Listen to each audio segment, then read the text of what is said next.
بسم اللہ الرحمن الرحیم۔ السلام علیکم۔ 94 نیوز کی خاص خبروں کے ساتھ میں ہوں طہا۔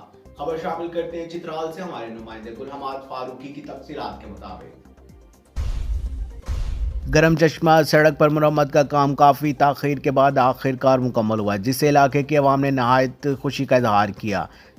مزید جانتے ہیں گل حماد فاروقی کی اس رپورٹ میں۔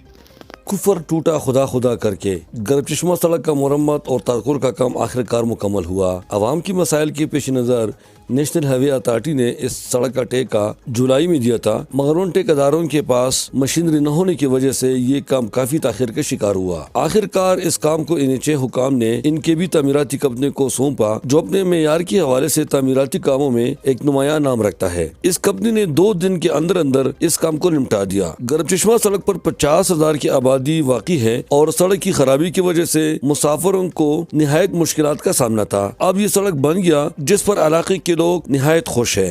اس سے پہلے 2-3 ٹھیکیدار روڈ کے لیے آئے تھے اور بھاگ گیا، کوئی کام نہیں ہو سکا۔ ابھی الحمدللہ شکر ہے کہ NKV کو حوالہ کیا ہے، کام اچھا ہو رہا ہے۔ انشاءاللہ ایسا آئندہ بھی ایسا کام ہونا چاہیے۔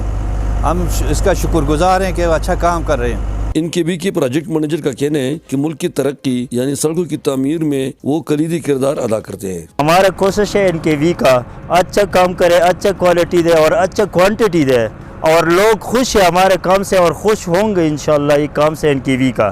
مقامی لوگ نیشنل ہائی وے اتھارٹی حکام سے مطالبہ کرتے ہیں کہ آئندہ ایسے ٹھیکیداروں کو کام نہ دیا جائے جن کے پاس کوئی مشینری نہ ہو۔ لیکن ان کے پاس تو اسفالٹ پلان تو دور کی بات، ان کے پاس تو بیلچے بھی نہیں ہوتے ہیں، ان کو ٹھیکیداری دی جاتی ہے، تو اس طرح ہمارے کام خراب ہوتے ہیں۔ آئندہ ہم یہ امید رکھتے ہیں کہ ایسے ٹھیکیدار کو نہ دیا جائے کہ جس کے پاس بیلچہ بھی نہ ہو تو وہ اسفالٹ کا کام کہاں سے کرے گا۔ اس سڑک کی تعمیر سے ایک طرف اگر مسافروں کو سفر کرنے میں آسانی ہوگی تو دوسری طرف حادثات میں بھی کمی آئے گی، جو نیشنل ہائی وے اتھارٹی کی طرف سے ایک احسن قدم ہے۔